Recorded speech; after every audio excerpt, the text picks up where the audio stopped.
Coming up on this week's show, Lisa from the Novel Approach is here, and she's going to recommend 3 series for your summer TBR. Welcome to the Big Gay Fiction Podcast, the show for readers and writers of gay romance fiction. If you can read it, write it, watch it, or listen to it, these two guys are going to talk about it. Now, here are your hosts, Jeff Adams and Will Knaus. Welcome to episode 145 of the Big Gay Fiction Podcast. I'm Jeff from JeffAdamsWrites.com. And I'm Will from WillKnaus.com. This episode of the podcast is brought to you in part by our remarkable group of supporters on Patreon. A special big thank you to Scott. He recently joined us. We'll have more information on how you can join him and the rest of the super cool Patreon crew in just a few moments.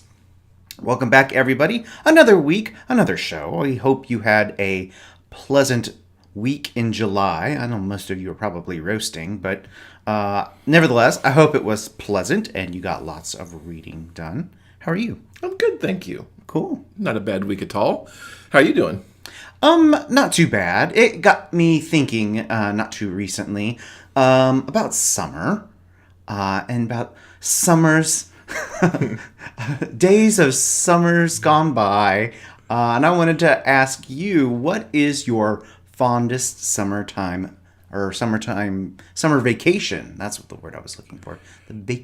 Summer vacation memory. Summer vacation memory. Well, it's interesting. I started thinking about this when you first talked about it, and it took me a minute because, when I was a kid, we didn't really do the summer vacation. You are lucky then. And there was one, I think I was in middle school or high school, where we went to the beach, and that was fine. And there was some college stuff where, go to the beach or do whatever. But I think my favorite one is actually 2008 in Provincetown with you. Aw. Because the whole thing was just magical. Getting there on the train to the ferry, which was awesome. That hour and whatever ferry ride was very cool. Provincetown was really magical. We were there for Carnival that particular year, but it was our hotel that was parked on right by the bay. It was separate from the main hub of town. We had a nice little balcony that overlooked the bay, and we were I want to say lazy, and it kind of was lazy because, we're there and you're supposed to be doing all this stuff, but in the afternoon, when the sun would go over the back of the hotel and we were in the shade back there, just sitting out there looking at the bay, kind of dozing, reading, whatever we were doing, it was all so nice. I loved it. I loved it, loved it, loved it. And more recently, I've been thinking that I'd like to go back to P-Town one late summer and, do that again. And maybe even back to that very same inn, because it was lovely. Mm-hmm. P-Town is a wonderful, amazing place. Yes, very much so. So I'll flip the question back to you, as I'm sure you were expecting. What's your summer vacation memory? My favorite summer vacation memory was when I was a kid. One of my main interests was movies, classic movies especially. Mm-hmm. I remember one year my parents actually gave me a copy of Leonard Maltin's movie guide for Christmas because I asked for it. Now, this is this is how old I am. There was no internet and no IMDb. So if you wanted information on a movie or anything actually in general, you had to find a book and go look it up. And that's what Leonard Maltin's movie guide was. It was sort of the de facto go-to guide for all things Hollywood past and present.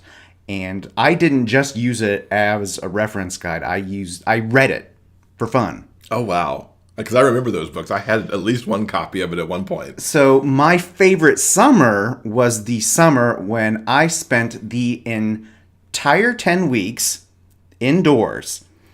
And at the beginning of every week that summer, I would take the TV guide. Once again, no internet, people. I flipped through the pages of TV guide and I would plan my day. And from sunup to sundown, I would watch movies. Wow. And that's all I did, literally the entire summer. That was my sort of my summer of classic movie education, and I loved every second of it. What was your channel of choice back then? It must have been AMC, because I don't even know if TCM would have been necessarily on the air yet. There were still a handful of channels dedicated to movies. The standard cable channels. There were TCM, AMC, and there were also a lot of what is like TNT and just like basic cable channels. That's true. TNT back in the day did more movies than they do now. Basic cable, there was actually a huge treasure trove of weird, obscure stuff that basic cable ran during the day. That's true. So I got to see some wonderful stuff in the middle of the afternoon. So that was my favorite summer. On the flip side, I want to mention my least favorite summer was the cross-country road trip my parents foisted upon me and my sister. Granted, we actually did see some interesting things in that, like, it seemed like an eternity. It was probably only 4 weeks. Wow. But, Jesus Christ. Talk about hell on earth. I'm sorry. On what planet is a pleasant vacation being trapped in a car with two people who don't even like one another? It was like the movie Saw. It was just so so horrible. I'm literally still unpacking some of the trauma from that vacation 35 years later. There could be a book there for you somewhere, maybe someday. So here's what I have to say to our listeners who have families. If you are considering a family vacation this July or August, please ask yourself, is this something that you would genuinely like to do? Or is it simply something that you are supposed to do because you're a family, and that's what families do during the summer? That's all I have to say about that. Yeah. Please talk to each other about it. Please don't, inadvertently inflict trauma on your family by doing something that is counter to who they are as a person. I think my favorite summer was like sitting by myself watching movies. I've always been a hardcore introvert. So trapping me with people, even though they're my own family, trapping me with people who don't like one another was literally one of the most awful things I've ever had to endure. So don't force family members to do something that is counterintuitive to their very nature. Wise words from Bill. If you have a favorite summer vacation memory, you don't necessarily have to unpack the bad ones, but if you have a favorite one, drop it in our comments because it would be fun to read. So, yeah, that would be cool. Speaking of summer, which is a great time for a reading challenge. Yes, it is. After all, our friends at Coastal Magic have their annual reading challenge underway. The idea is that between now and when Coastal Magic begins in February of 2019, you read as many of the featured authors as you can. There's a list of the authors and the books that the authors themselves have recommended, which is posted on the Facebook event for the challenge. But of course, you can read any book by these authors. To get your entries into the challenge, you need to post your reviews on Goodreads, the online store you bought the book at, or your own blog, and then log that review onto the Coastal Magic form that you get on the event. The more you read and review, the higher prize level that you get to win. There's some pretty good prizes already posted, and Jennifer's going to be posting more prizes as the challenge unfolds. And we have a link in the show notes to the Facebook event where you can get all the details on this reading challenge. In the Hockey Player's Heart, the feel-good gay romance by Jeff Adams and Will Knaus, hockey star Caleb Carter returns to his hometown to recover from an injury. He never expects to run into his one-time crush at a grade school fundraiser. Seeing Aaron Price hits him hard, like being checked into the boards. The attraction is still there, even after all these years, and Caleb decides to make a play for the schoolteacher. You miss 100% of the shots you never take, right?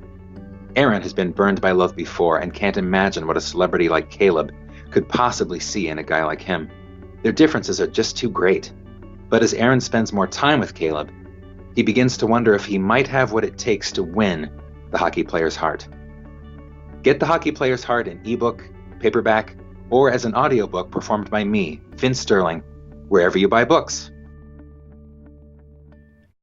So let's talk a little TV to get into our little review portion of the program. It was exciting news this week to read that Pose, which has become our favorite summertime thing, will be back for a season 2 in 2019, which is incredible. I have to give a shout out to episode 6, which aired this past Sunday night. The episode was entitled Love is a Message. Very poignant because this actually dealt with Billy Porter's character, who has been watching his boyfriend slowly die of AIDS in the AIDS ward of one of the New York hospitals. He organized a cabaret night for the patients because it was such a dreary place. And big shout outs to Billy Porter and MJ Rodriguez for the 2 incredible songs that they sang in that program. So if you haven't seen episode 6, very much worth checking out. And as anybody knows who's listened to the podcast this summer, we are very into Pose. So excited that they're coming back for a season 2 since there's just 2 episodes left before they're done for this year. Very sad. Mm-hmm. Another show that we want to quickly mention, it's called the West 40s. Now, this is an online internet show. It recently premiered, and it takes place in New York City in the West 40s, which is Hell's Kitchen. And it's about a group of 40-something guys and how they navigate the complicated and wacky world of dating when you are essentially gay and over the hill. It's really, the first episode is genuinely funny, and I really look forward to what they're going to come up in the coming weeks. Yeah, I am as well. I very much enjoyed the first episode. We'll have a link in the show notes to the YouTube page where you could check out the channel and subscribe to the series if you so choose. Mm-hmm. This past week, we actually binge watched Outlander Season 3. We're big fans of Outlander, and we're terribly behind on Season 3, which actually premiered last fall, or winter, actually. I think it was in either September or October. That would be fall, actually. It doesn't matter. We were Who cares? behind. We were behind by almost a year, and we've watched and caught up. They were all over the place in Season 3. They were all over the place in time. Some 20-something years passed in the season. They were in 1950s and 60s Boston. They were in... They had a war. They went through all this great stuff. They ended up in Jamaica and then in America. I love the show continued. It's romantic. It's lush. It's action. It's got Sam, who's gorgeous. But it did have a nice kind of gay sub-story this year, as Jamie was befriended by someone who was initially his captor and then let him go. This captain who became the governor of Jamaica definitely has a crush on Jamie. Jamie's very well aware of it, but it was yet a very respectful crush, and they kind of respected each other's boundaries around it. And it was just a nice little, I thought, subtext to the show for this season. Any particular thoughts on these 13 episodes that we got our way through? You're right. For a time travel show, they did a whole lot of traveling this past season. It's really wonderful. The show manages to intelligently hop back and forth in the story's timeline, so it's never confusing. And it fills in the backstory of the characters that we love so very much. I really, really enjoyed Season 3. In part because it deepened our understanding of the main characters and actually the large cast of characters that surrounds them. Plus, I don't know where else I was going to go with that. I just love Outlander. I think it's amazing. If you haven't seen it yet, please give it a try. Season 4 is... on deck for November, it sounds like, from what I've heard so far. All right. So, yay, looking forward to that. Yeah. We also want to talk about something we recently saw, a very English scandal. This is a BBC production that is also airing on Amazon Prime, which is how we caught it. It is 3-hour-long episodes, and a very English scandal is about Liberal politician Jeremy Thorpe and the affair he had with a guy named Norman Scott. It's based on a true story. They had a brief fling and then essentially spent the next 20 years trying to destroy one another. And the series sort of culminates in a very sensationalistic trial that happened in 1979. And it's about how Thorpe tried to hire someone to murder Norman. It's all... it's really... so over the top and so ridiculous, but it all actually happened. Our two main characters are played by Hugh Grant and Ben Whishaw. Both of them are quite exceptional in this show. What did you think? It was so over the top and frankly hilarious. While at the same time, like, this happened. Well, here's the thing. At first, the tone sort of threw me, because where I think when it comes to, British television, there are like two sides of the seesaw. There's either the deadly serious, masterpiece theater kind of British television, and then there's the completely insane, bonkers, over the top, like Monty Python or Young Ones, the British comedy. So they're really at, opposite ends of the spectrum, and I think this show walked a really interesting and strange line right down the middle. It's kind of what we in America would call a dramedy, I think. Yeah. I think because everything is played completely straight, but the situations and what's happening is so strange and ridiculous that it's very funny. Yeah, I mean, you've got like Hugh Grant just going very deadpan almost. Well, then we have to kill him. It's like, wait, what? So, yeah. Yeah, I adored it. I thought it was just a brilliant 3 hours. And Hugh Grant and Ben Whishaw, as you said, were just wonderful. And a very interesting look at some times in England that I just didn't even know existed until we watched this program. So check it out on Amazon Prime. It's actually an Amazon original. I guess they just bought it from the BBC. So you've been back to Lavender Shores. You're like having your summer vacation at the shores this summer. I am, and I could not be happier. This is a summer vacation I'm actually enjoying. Okay. So I did actually read the second book in the Lavender Shores series. It's called The Garden. This particular book sort of tells the story of Gilbert and Walden. Gilbert is one of the, he's a son of one of the founding families of Lavender Shores, and he is the friend of Andrew, who we met in the previous book. Anyway, Gilbert hooks up with a nice guy Walden one afternoon at the gym. They see each other, they make eyes across the gym, and then they eventually end up hooking up for some of the hottest sex either one of them has ever had in their entire lives. Fast forward to later that evening, where they both attend Gilbert's family holiday function. It's a big fancy soiree, and Walden is there because he is a school teacher, and Gilbert's sister is also a teacher as well, so that's how he got the invite. So after they intimately got to know one another, they meet here at this party, and Gilbert, it turns out, has problems with school teachers, and he essentially runs away. A few months pass, and they meet once again at Joel and Andrew's wedding. They're the couple from the previous book, so we get to kind of catch up with them and see what they're up to. Walden and Gilbert have chemistry that is undeniable, and they get back together once again. And while they have sexual chemistry, of course, in the bedroom, they realize that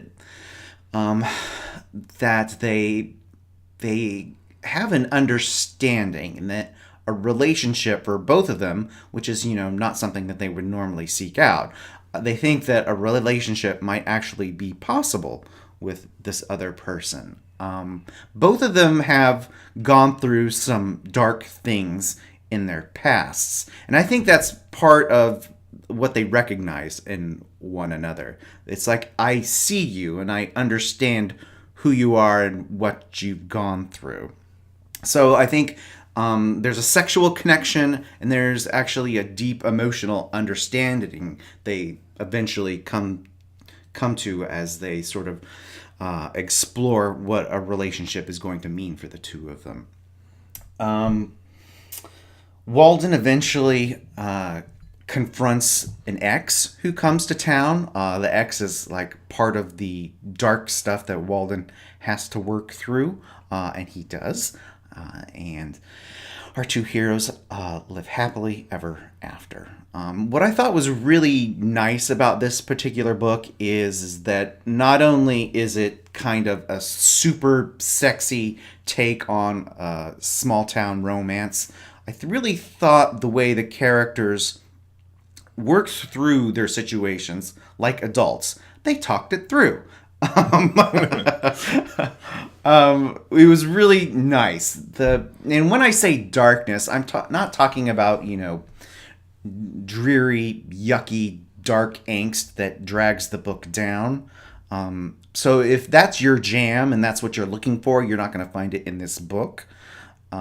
It's simply both of these characters have self-destructive behavior, and they're working towards finding better and healthier ways to deal with the issues of their past, which they do because they find one another. Now, really quickly, I want to mention that the garden actually refers to Walden's backyard. It seems that continuing theme to the Lavender Shores books is that each one is named after a particular location that is special to the lead couple in the book. In this case, it is the garden that Walden creates out of his backyard. When he first moves to Lavender Shores, he finds this small house, and it's a perfectly cute little cottage, it's nice, but most people weren't willing to tackle it because of the large, overgrown jungle of a backyard. But when Walden sees it, he knows that he can make it his. He can see and understand the beauty that lies underneath all of the wild jungle, which is actually a sort of a metaphor for these two characters. They know and understand and can see, who they each truly are. So I highly recommend checking out book number 2 in the Lavender Shores series by Rosalind Abel, The Garden. Highly recommend it. Cool. So I went a slightly different route for summertime reading. I did the more action-adventure kind of popcorn book thing. From time to time on this show, I've actually talked about Geoffrey Knight's Fathoms 5 series, which is one of my all-time favorite series. And this is from somebody who doesn't read a lot of action-adventure, but these books are kind of like, imagine if James Bond and Indiana Jones kind of had a baby, and you kind of get the feel for these books. I realized that it's been like 10 years since the first Fathoms 5 that I read. So, wow, I can't believe it's been that long. In this book, which is the 5th in the series, we reunite with everybody to quickly kind of recap who we've got going on here. Professor Fathom is a very smart professor in history and very interested in artifacts. Often these adventures take place around trying to recover an artifact and get it away from a bad guy. He is surrounded by super hot, very smart men. You've got Luca, who's an art expert. There's Eden, who's a physician and genetic engineer. Shane is a cartographer who happens to also be a cowboy. Will is a major history buff who's also a college quarterback. And we've got Jake, who is a treasure hunter. And they're looked after by... she's billed as the housekeeper, but Elsa is so much more than that in the long run throughout these books. The book's opening is actually quite important to the series because we finally see how Professor Fathom was injured and was made blind in his shortly after he was in college. And the man who blinded him happened to have been his first love, who comes back in this book. And he is obsessed with time. He always has been, with the Mayan Temple of Time, which is, in theory, if you have all the pieces to the clock, you can control time itself. And he is doing everything he can to get these remaining pieces that have been carefully hidden so he can go and finally take over the temple. And of course, it's up to the Fathoms team to put a stop to that. They end up, Caro being, knowing how Fathom works, he does his best to divide and conquer the team, kidnapping people that are important to them and sending them off to far-flung clocks around the world. There's an air clock, a water clock, a sand clock, and there are incredible adventures to rescue people from these very complicated clocks before they get killed inside the clocks. Of course, they all end up in the Mayan Temple of Time trying to solve that problem. And I have to say that Jeff really made a hell of a cliffhanger here to lead into the 6th book that is due out next year. I love these books. I love the adventure. Jeff has a way of writing the adventure, so it's very cinematic. You see everything that's happening in your head as he lays it all out. Plus, there's remarkably hot sex that goes on here too. Somehow, in the midst of all the danger, the boys find time either for their partners, because over time some of them have kind of partnered up with boyfriends, or just random people. Is occasionally, how James Bond always finds that moment in the midst of all the danger to be with the girl. Well, these guys can do that with whatever men happen to be around that they want to have some sex with. Jeff's actually going to be here in episode 149 on August 13th to talk about Fathoms 5, along with some other books he's got coming out later this fall. So I look forward to kind of getting in to some of this stuff with him later. So check out The Temple of Time from Jeff Knight. Really quickly, another book that I did this week is that I listened to a book from Rachael Herron called Fast Draft Your Memoir, Write Your Life Story in 45 Hours. Which sounds crazy, writing your life story in 45 hours. But she makes it sound oh so possible in this book. Now, I adore Rachael. Her podcast, Pedal to the Metal, which is actually changing its name soon, and How Do You Write are consistent things that we listen to week in and week out. Rachael also teaches a memoir class at some colleges in the Bay Area. And it was fascinating to just listen to how she lays out. It makes it sound like the simplest thing in the world to actually be able to take pieces of your life and construct a memoir out of them. I don't necessarily know I'm going to do that, but just listening to the book got some good writing tips, some things I hadn't thought of about before, some things that were just good reinforcement. And the audiobook, she actually narrates her own audiobook. So it was nice getting this stuff because she relies on her own pieces of her own life to kind of talk about writing memoir, because she's done a couple of them for herself. So it's great food for thought. If you're thinking about writing a piece of your life story, perhaps, check out Fast Draft Your Memoir from Rachael Herron. I give it a big thumbs up and was very glad that I took the time to listen to it.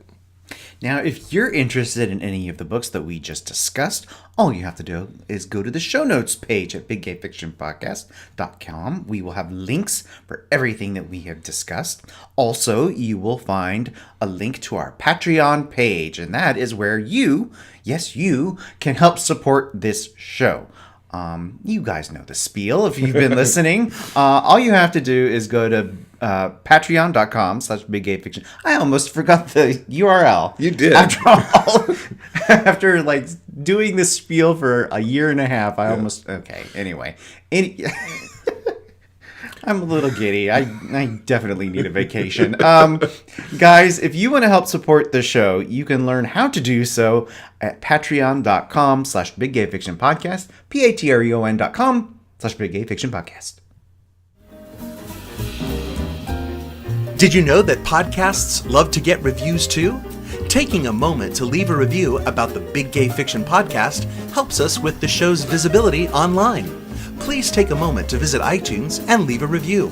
Your comments help other readers of gay romance discover this show. Thanks for helping us spread the word about the Big Gay Fiction Podcast. Now, as we mentioned in the upfront of the show, Lisa from the Novel Approach is here. She's got 3 kind of diverse series to talk about in her recommendations for this month. I'm very happy to welcome Lisa from the Novel Approach back to the podcast. Hi, Lisa. Happy summer. Hi, Jeff. Thanks. Happy summer to you, too. It's great to be back. You've got a couple of great series you want to talk about today. I do. Actually, I have 3, just 2 from the same author. So I will go ahead and celebrate this one first because I am just absolutely over the moon in love with this author's writing. His name is Gregory Ashe, A-S-H-E. Write it down, guys. He is a newer author and was brand new to me when I discovered him.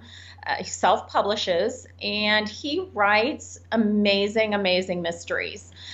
He has 2 series that I am absolutely in love with. The first one is a Hazard and Somerset series. It's adult contemporary mystery set in a little town in Missouri that's kind of it's still very backwards in a lot of its socio-political elements, but it's a big booming university town. So, or it's a booming university town that's trying to be small town with big town feel in some ways. But it's a town that is still going through some issues with white nationalism and just this dirty kind of underbelly of politics. And Ashe just really captures the setting, first of all, and then his mysteries are just absolutely so well played out. I can't even begin to explain how engrossing and how you just, I literally can devour one of his books in a day because I just don't want to put them down. And on top of that, he has Emory Hazard and John Henry Somerset, who are his 2 main characters in this series. And they have this really, they go back years to high school, 20 years to high school, and this really just turbulent past through high school where Emory was the gay kid who was bullied, and John Henry happened to be one of his bullies. And so Emory had left to work in the St. Louis Police Department and has subsequently come back to Roedwa, which hopefully I'm pronouncing that properly. But anyway, the small town in Missouri. And he and John Henry end up being partners on the police force. So there is this undercurrent from their past and how John Henry is trying to make amends for his behavior back then. And it's kind of this slow burn, simmering sort of relationship coming about now. That is just, it's just really a lot of fun. And I say slow burn, and what's kind of funny is the slow burn, started in high school, 20 years ago, but everything so far in the first 4, is it 4 books or 5? The first 5 books of the series, it has all happened within like a 4-month time period. Wow. So everything is real compact within, a couple of like a week or so, sometimes a week and a half, 2 weeks within each book. Everything is like really fast paced and compact within each book that it feels like this has been going on for such a long time, but it's only been just a little over 4 months. So he just has a really great voice. And the series is just it's really, really well executed. It's a lot of fun for anybody who likes kind of a hard-boiled mystery with different sort of mystery elements. Like some read sort of noirish, and others very traditional, kind of an Agatha Christie-ish almost feel to them. So it's just a lot of fun. He's really, really an amazing storyteller. And then his Hallow Folk mystery series is teen fiction. It is revolving around a group of teenagers, and it's again just a really, really compelling mystery. But then it also throws in some paranormal elements, and the Vi Elliott, who is the protagonist of the series is a kid who has just a real tragic past. His father is a drug addict, and his mother was an abusive, just horrible person, and he was taken away from her and sent to live with his father. So he creates a lot of relatable sort of pathos around Vi's character, and then throws Vi into these situations where he becomes the kind of amateur sleuth around various murders and disappearances in this small town in Wyoming. And so it's a lot of atmosphere, just again, really compelling sort of storytelling where you just feel so absorbed in these kids' lives, and Vi is just kind of this tragic hero who doesn't really, he doesn't try to be a hero. He doesn't really want to be a hero, but you can't help but just root for him and hope that he finds, some sort of peace and happiness. And in the meantime, figures out his psychic abilities and how to control them. And the first book is actually entitled Mr. Big Empty.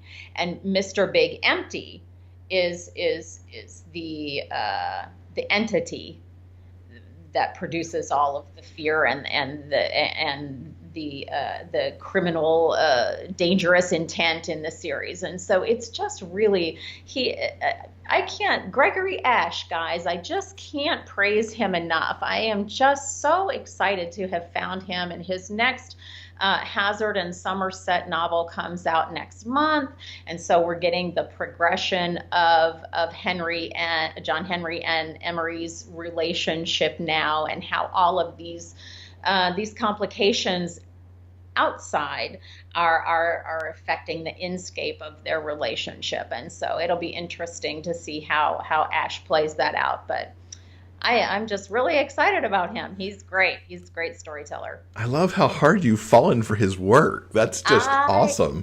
I absolutely, the next book comes out and I'm just on it. I just cannot wait. And he always puts, a little teaser at the end of his books for the next book. It's like, I can't read it fast enough. Yeah, he's one to watch for, one to add to the TBR list. Yeah, I think I'm going to add Hallow Folk, because that sounds right up my YA alley right there. Oh, it is such a fun series. It's such a fun series. And Vi is not kind of your traditional hero. He just isn't. There are some, he is not, the warm, fuzzy kind of kid, but yet you just can't help but fall in love with him. I just want to wrap him up in bubble wrap and bring him home with me, He's a great character. He's a great narrator. Fantastic. What else have you got for us? The second series that I am really in love with, and talk about a complete 180 in terms of in terms of content and what the stories are about. Marie Sexton has a new series called the Heretic Doms Club. And the first two books are One Man's Trash, and the second book is Terms of Service.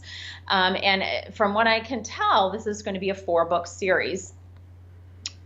Just really, it's just really powerful writing. Of course, from the title of the series, you can probably tell that there is an element of BDSM content to it. The first book, One Man's Trash, is a book that's really, really a difficult read. There are some triggering things in it that probably will not appeal to a lot of folks, and some, I guess, triggering things and some kind of hardcore sort of things that will not appeal to a lot of readers. But she writes, her emotional content in these books is just so deep, and the characters are so well defined, and their backstories are so well incorporated into who they've become now in these books. The first novel, One Man's Trash, Taylor is another he's not a kid. He's 24 years old, I think, but he had a really, really rough upbringing. And when Warren finds Taylor, or is pointed towards Taylor, Taylor's not doing well. He's mentally in a bad place. He's selling sex for money. And it just is the whole dynamic of Warren taking Taylor in and teaching him that, he's okay and he's going to be okay. And we're going to make, if you're not okay, we're going to at least make you feel good about being where you are right now. And she just, Marie has several series. I don't know if you've ever read Marie's work. She's got several books that just longtime favorites of mine. She's the Heretic Doms Club series is just it's a really, really in-depth sort of portrayal, if you like, deep character portrayal, and it's not kink for kink's sake. There is an element of need to the way that these guys interact with each other and with their prospective partners or their partners that is just really, it's kind of beautiful. It's really beautiful. So that's my second kind of obsession right now, is I'm really, really waiting for book 3 to come out and can't wait until she announces it, because the character whose book I believe it's going to be is kind of he's kind of a wise guy, he pulls no punches, tells it like it is, and sometimes he says some really powerful things that just make you go, holy cow, wow. So yeah, I'm real excited about the next one coming out. So completely opposite ends of the spectrum in terms of recommendations, but yeah, real excited about those, and especially Gregory Ashe. He's just an amazing, amazing writer. Fantastic. And I like the diversity you've got here between YA mystery and Dom Club. Kind of out there, yeah. I'm an eclectic reader. I'll read just about anything as long as it moves me, Mm-hmm. So yeah. Fantastic. Well, thanks for sharing some reads that folks can add to their summer TBRs. Thank you for having me. It's always a great pleasure. Thank you once again to Lisa. It's always a pleasure to have her on the show. Yeah, for sure. I think I'm going to be adding some Gregory Ashe to my TBR based on that, because frankly, it was awesome to hear her just be tremendously excited about this author that she has just fallen so hard for. Fantastic. Yeah. Okay, guys, I think that'll do it for this week's episode. Coming up in episode 146, Layla Rainey will be here, and she's going to talk about her new Trouble Brewing series, which is a spin-off from the fan favorite Irish and Whiskey series that she's been doing for a while now. Yes. I fell hard for Irish and Whiskey this year, and I've read the first book in Trouble Brewing, and it's so good. Awesome. So, guys, remember, no matter where life takes you, the journey will always be sweeter when you have a book. Until next week, everyone, please keep turning those pages and keep reading. For detailed show notes and the complete episode backlist, go to biggayfictionpodcast.com. New episodes are available every Monday on all major podcast distributors and YouTube. Thanks for listening. We'll see you next week.